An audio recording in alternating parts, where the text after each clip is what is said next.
নমস্কার। গল্প চিরন্তনীতে সকল শ্রোতা বন্ধুকে স্বাগত জানাই। শুনছেন আশাপূর্ণা দেবীর লেখা উপন্যাস জীবন স্বাদ। আজ পড়ব উপন্যাসটির দ্বিতীয় পর্ব।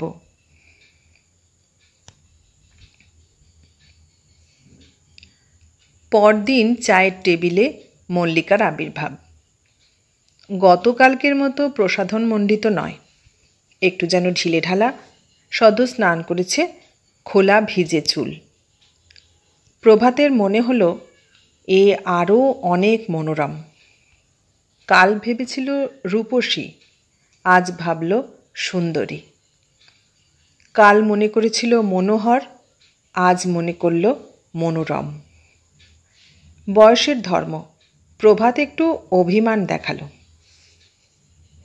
কাল তো আর আপনার দর্শনই মিলল না। মল্লিকা দুটো চেয়ারের একটা চেয়ার টেনে বসল। মধুর হাসি হেসে বলল, দেবী দর্শন এত সুলভ নাকি? হ্যাঁ, তাই ভেবেই মনকে সান্ত্বনা দিয়েছিলাম, আর আজও প্রত্যাশার পাত্র উপুর করে রেখেছিলাম। উহ, কি কাব্যিক কথা! চা ঠান্ডা হয়ে গেল? চোখ ঠান্ডা হলে চা চুলোয় গেলেও ক্ষতি হয় না। মল্লিকার মুখটা সহসা একটু কঠিন হয়ে ওঠে। চাঁচা ছোলা টান টান মুখটায় এই সামান্য পরিবর্তনটাই চোখে পড়ে। সেই কঠিন মুখে বলে মল্লিকা, কম বয়সী মেয়ে দেখলেই কি এরকম কাব্যি জেগে ওঠে আপনার? মুহূর্তে অবশ্য প্রভাতের মুখও গম্ভীর হয়ে যায়। চায়ের পেয়ালাটা তুলে নিয়ে সে বলে, ধৃষ্টতা মার্জনা করবেন। রাগ হয়ে গেল? রাগ নয়, চৈতন্য। অত চৈতন্যদেব না হলেও ক্ষতি নেই। আমি শুধু একটু কৌতূহল প্রকাশ করেছি। কারণ কি জানেন, আমি আপনাকে সাধারণ পুরুষদের থেকে আলাদা ভেবেছিলাম। প্রভাত এবার চোখ তুলে তাকায়, একটি বদ্ধ গভীর দৃষ্টি ফেলে বলে, হয়তো আপনার ধারণা ভুল ছিল না, এটা ব্যতিক্রম। কিংবা হয়তো আমি নিজেই নিজেকে জানতাম না। কোনো অনাত্মীয় মেয়ের সঙ্গে আলাপের সুযোগও তো আসেনি কখনো। ও, বুঝেছি। মল্লিকা হেসে ওঠে। একেবারে গৃহপোষ্য, তাই সোনা কী রং চিনতে শেখেননি এখনো। তার মানে? মানে নেই, কান খেয়ে ফেলুন। কিন্তু দেখুন, সকালে এত খাওয়া, এখনই তো আবার অফিস যেতে হবে ভাত খেয়ে। না তো, মল্লিকা বিস্মিত দৃষ্টিতে বলে, তাই অভ্যাস নাকি আপনার? কাল যে বললেন, আমরা তো আপনার লাঞ্চটা টিফিন ক্যারিয়ারে ভরে জিপে তুলে দেওয়ার ব্যবস্থা করেছি। বলেন কি? এ যে ধারণার অতীত। কেন? বাহ, বাড়িতেও তো এমন ব্যবস্থা সবসময় হয়ে ওঠে না। মল্লিকা হঠাৎ একটা দুষ্টু হাসি হেসে বলে, বাড়িতে বউ নেই বোধহয়, বুড়ো মা পিসিকে দিয়ে আর কত। প্রভাতের মুখে একটা পরিহাসের কথা আসছিল, মুখে আসছিল, বউ তো কোনোখানেই নেই। কিন্তু মল্লিকার ক্ষণপূর্বের কাঠিন্য মনে করে বলল না, শুধু বলল, না, আপনাদের ব্যবস্থা সত্যিই ভালো। শুনে সুখী হলাম, কিন্তু উত্তরটা পাইনি। উত্তর? কিসের উত্তর? ঘরে বউ আছে কি না জেনে আপনার লাভ? লাভ? আপনি বুঝি প্রতিটি কথাও খরচ করেন লাভ লোকসানের হিসেব করে? তা পৃথিবীর নিয়ম তো তাই। পৃথিবীর নিয়মটা খুব শিখে ফেলেছেন দেখছি। কাল তো সন্ধেবেলায় শয্যাশ্রয় করলেন, নতুন জায়গায় ঘুম হয়েছিল? প্রভাত হঠাৎ অন্যমনস্ক হয়ে ঘাড় ফিরিয়ে তাকিয়েছিল সেই উদার উন্মুক্ত প্রান্তরের দিকে। আজ আর মেঘলা নেই, সকালের নির্মল আলোয় ঝকঝক করছে। মল্লিকার প্রশ্নে সচকিত হয়ে বলে, ঘুম? সত্যি বলতে প্রথম দিকটায় কিছুতেই ঘুম আসছিল না।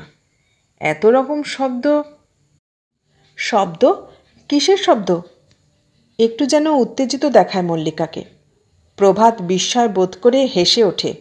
ভয় পাবার কিছু নেই, বাঘের গর্জনের শব্দ নয়, মানুষের পায়ের, বাসনপত্রের, টুকরো কথার, আর কিছু নয়। মল্লিকার দৃষ্টি প্রখর হয়ে ওঠে। প্রভাত ভাবে, মেয়েটার তো মুহূর্তে মুহূর্তে খুব ভাব পরিবর্তন হয়, কিন্তু কেন হয়? মুখে বলে, না তো, আর কি হবে? মল্লিকা নরম হয়ে যায়, সহজ হয়ে যায়, বলে, তাই তো, আর কি হবে? তবে বাঘের গর্জনও অসম্ভব নয়। অসম্ভব নয়? বাঘ আছে? প্রভাত প্রায় ধসে পড়ে, আর মল্লিকা হেসে ওঠে।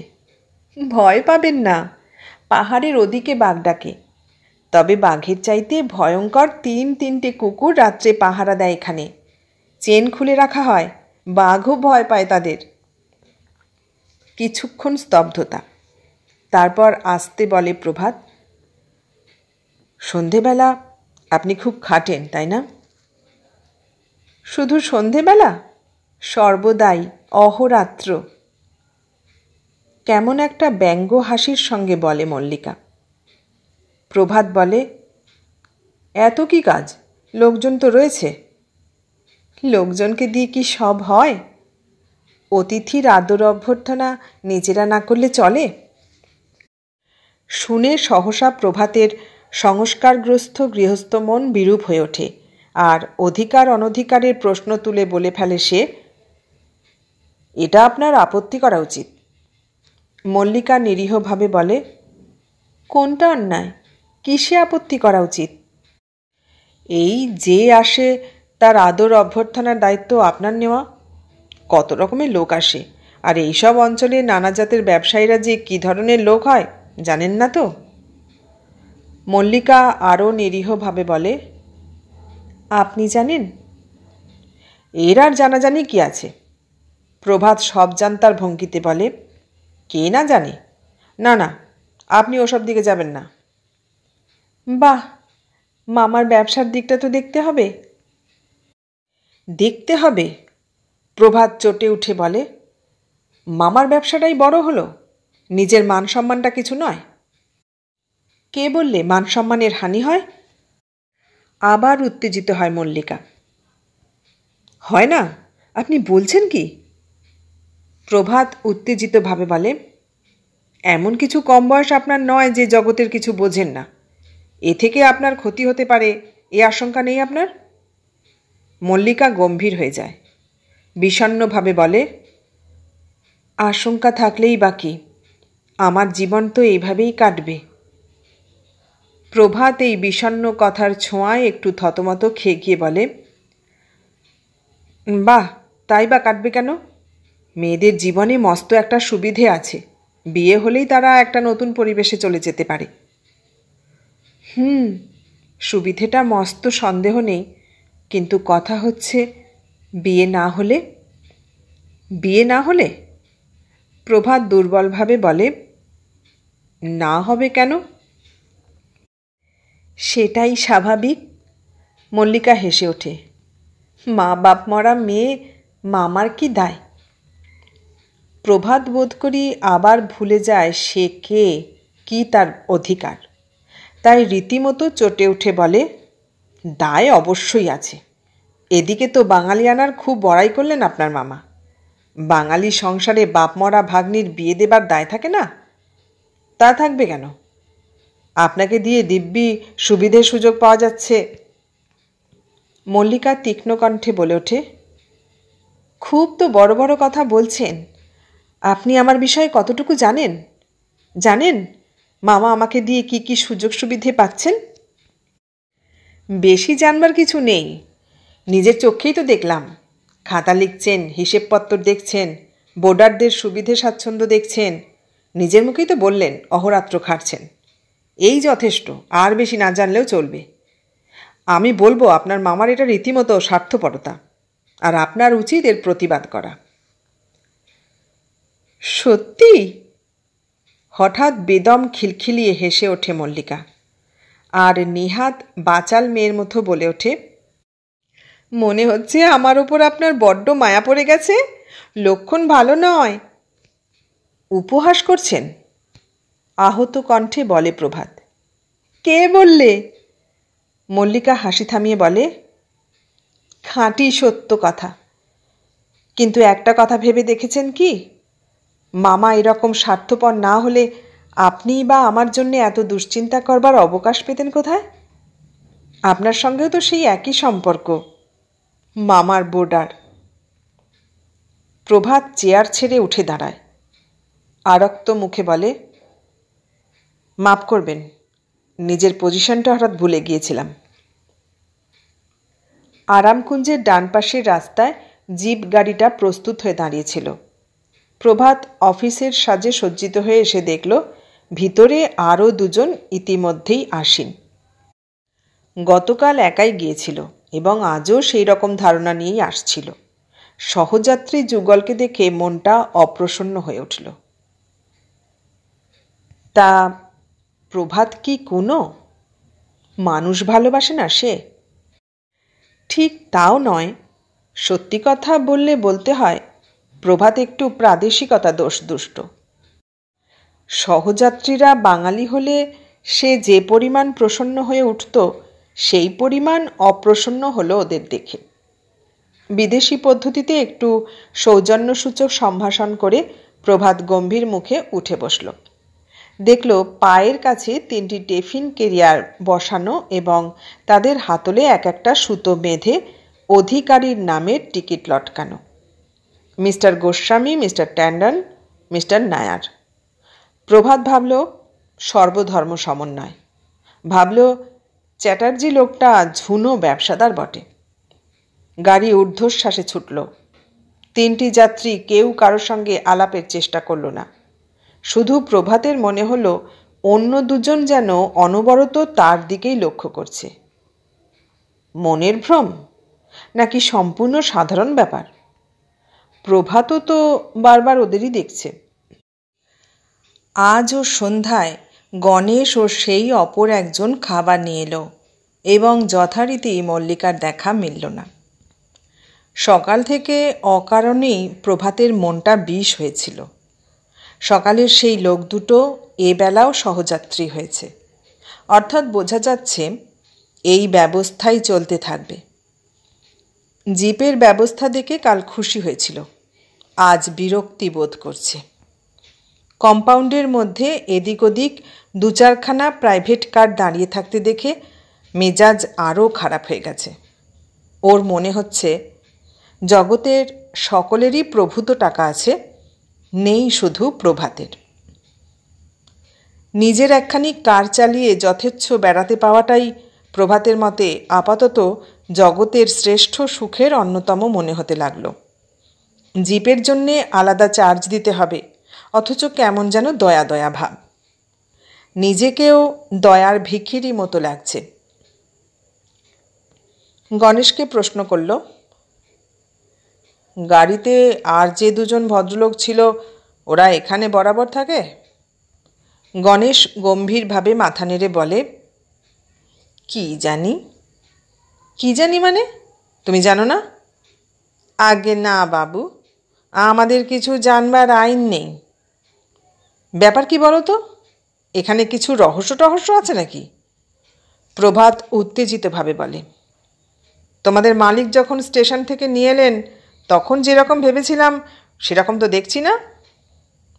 গণেশ এদিক ওদিক তাকিয়ে বলে, বেশি ভাবাভাবির দরকার কি বাবু, আছেন থাকুন, কোনো অসুবিধে হয় জানবেন, চুকে গেল। গাড়িতে যারা গেল তাদের আমার ভালো লাগেনি। তা বিশ্বশুদ্ধ লোককে ভালো লাগবে তার কি মানে আছে? গণেশ ঝাড়নে হাত মুছতে মুছতে বলে, রেলগাড়িতে কত লোক পাশে বসে যায়, সবাইকে আপনার ভালো লাগে? আপনি বাঙালি, আপনার ভালোর জন্য বলছি বাবু, নিজের তালে থাকুন, সুখে থাকবেন। অন্যদিকে নজর দিতে গেলে বিপদ আছে। গণেশ চলে যায়। প্রভাতের মনে হয় লোকটা নেহাত সামান্য চাকর নয়। কথাবার্তা বড্ড বেশি ওস্তাদ মার্কা। আজও দেরি করে খেলো প্রভাত, আর হঠাৎ মনে করল এখানে থাকব না। চ্যাটার্জির আরামকুঞ্জ ছাড়া সত্যি কি আর জায়গা জুটবে না? অফিস অঞ্চলে চেষ্টা করে দেখব। পিছনের বারান্দার দিকটা অন্ধকার, তার নিচেই সেই সুবিস্তীর্ণ জকি। জানালাগুলোয় শিক নেই, শুধু কাঁচের সার্সি সম্বল। না, চলেই যাবে, অস্বস্তি নিয়ে থাকা যায় না। খাওয়ার পর চিঠি লিখতে বসল। শ্রীচরণেশু কাকিমা, আশা করি কাকাকে লেখা আমার পৌঁছানোর সংবাদ পেয়েছেন। লিখেছিলাম বটে, থাকার জায়গা খুব ভালো পেয়েছি, কিন্তু একটা মস্ত অসুবিধে, অফিস অনেক দূর, রোজ যাতায়াতের পক্ষে বিরাট ঝামেলা। তাই ভাবছি অফিস অঞ্চলে একটা ব্যবস্থা করে নেব। নতুন ঠিকানা হলেই জানাবো। ইতি। আজও ভাবল কাকিমাকে মল্লিকার কথাটা লিখলে হতো, কিন্তু লিখতে গিয়ে ভাবল কথাটাই বা কী? এখানে একটি মেয়ে আছে, নাম মল্লিকা, তারপর এটা কি একটা কথা? অথচ কথাটা মন থেকে তাড়ানো যাচ্ছে না। চিঠিখানা কাল পাছে পোস্ট করতে ভুলে যায়, তাই অফিসের কোটের পকেটে রেখে দিয়ে ঘুরে দাঁড়াতেই অবাক হয়ে গেল প্রভাত। দরজায় দাঁড়িয়ে চ্যাটার্জি। পর্দা সরিয়ে দাঁড়িয়ে আছেন স্থির হয়ে। প্রভাতের সঙ্গে চোখাচোখি হতেই বিনয়ে একেবারে গলে গিয়ে নিচু হয়ে বলল, এই দেখতে এলাম আপনার কোনো অসুবিধা হচ্ছে কি না। প্রভাত ভুরুটা একটু কুঁচকে বলল, কই, আমাকে তো ডাকেননি মিস্টার চ্যাটার্জি। আহা, ডাকবো কেন? তন্ময় হয়ে চিঠি লিখছিলেন, স্ত্রীকে বোধ হয়। চ্যাটার্জির গোঁফের ফাঁকে একটু হাসি ঝলকে ওঠে। প্রভাতের গতকাল এই বিনয় নম্র লোকটাকেই ঈশ্বর প্রেরিত মনে হয়েছিল, কিন্তু আজ ওর ওই অতি বিনীত ভাবটাতে গা জ্বলে গেল। তাছাড়া মনে পড়ল মল্লিকার মামা। তাই ঈষৎ কঠিন স্বরে বলে উঠল, স্ত্রী ছাড়া জগতে আর কাউকে কেউ লেখে না? আহা, লিখবে না কেন? আরেকটু ধূর্ত হাসি হাসেন চ্যাটার্জি। লেখা পোস্ট কার্ডে 2-5 লাইন, আর এত তন্ময় হয়েও লেখে না। আমরা তো মশাই এটাই সার বুঝি। আপনারা যা বোঝেন হয়তো সেটাই সব নয়। চিঠি আমার কাকিমাকে লিখেছি বলে কথায় উপসংহারের সুর টেনে দেয় প্রভাত। কিন্তু চ্যাটার্জি উপসংহারের এই ইঙ্গিত গায়ে মাখেন না। একটা কৌতুকের হাসি মুখে ফুটিয়ে বলে ওঠেন, কাকিমাকে? আপনি যে তাজ্জব করলেন মশাই, কাকিমাকে চিঠি, তাও এত তা কি লিখলেন? প্রভাত আর শুধু ভুরু কুঁচকেই ক্ষান্ত হয় না, প্রায় ক্রুদ্ধ গলায় বলে, প্রশ্নটা কি ভদ্রতাসঙ্গত হলো মিস্টার চ্যাটার্জি? আহা, চড়ছেন কেন? এমনি একটা কথার কথা বললাম। 12 মাস যত নন বেঙ্গলি নিয়ে কারবার, দুটো খোলা মনে কথা তো কইতে পারি না। আপনি বাঙালি বলেই। যাক, যদি রাগ করেন তো মাপ চাইছি। এবার প্রভাতের লজ্জার পালা। ছি, বড় অসভ্যতা হয়ে গেল। হয়তো লোকটা ভাগ্নির কাছে গিয়ে গল্প করবে। কি মনে করবে মল্লিকা তা কে জানে। আসলে লোকটা মুখ্য, তাই ভাবভঙ্গিতে কেমন অমার্জিত ভাব। নেহাত পদবিটা চ্যাটার্জি তাই, নইলে নেহাত নিচু ঘরের মনে হতো। তাড়াতাড়ি নিজেকে সামলে নিয়ে বলে, না, রাগের কথা নয়। লখনৌতে কাকা কাকিমার কাছেই ছিলাম এতদিন। এসে চিঠিপত্র না দিলে ভালো দেখায়? তা লিখছিলাম কাকিমাকে চিঠি, বললেন স্ত্রীকে। মেজাজটা খারাপ হয়ে গেল। মাথা নেই তার মাথা ব্যথা। তাই নাকি? হা হা হা, ভারী মজার কথা তো বলেন আপনি। চ্যাটার্জি হেসে ঘর ফাটান। চ্যাটার্জি চলে গেল। প্রভাত ভাবতে থাকে, অকারণ বিরূপ হচ্ছি কেন? না, এটা ঠিক নয়, সন্দেহের কিছু নেই, রহস্যই বা কী থাকবে? লোকটা ঝুনো ব্যবসাদার এই পর্যন্ত। জিপের সহযাত্রীরা বাঙালি নয়, এতে বিরক্তির কি আছে?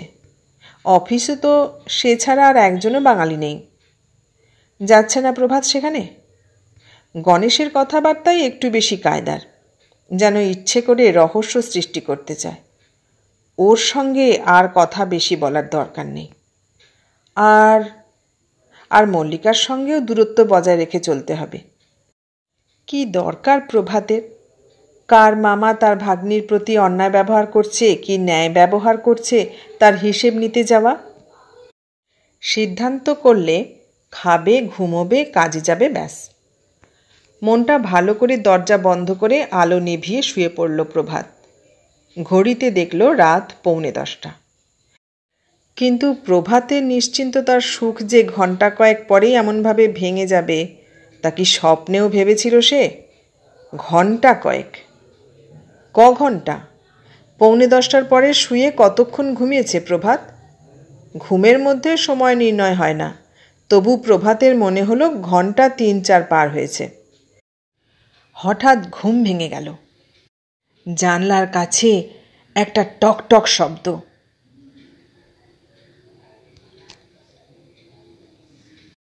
এতক্ষণ শুনলেন জীবনস্বাদ উপন্যাসটির 2য় পর্ব। কেমন লাগলো? ভালো লাগলে লাইক, কমেন্ট, শেয়ার করবেন। আর নতুন বন্ধু হলে সাবস্ক্রাইব করার অনুরোধ রইল। সবাইকে অনেক ধন্যবাদ জানিয়ে আজ এখানেই শেষ করলাম।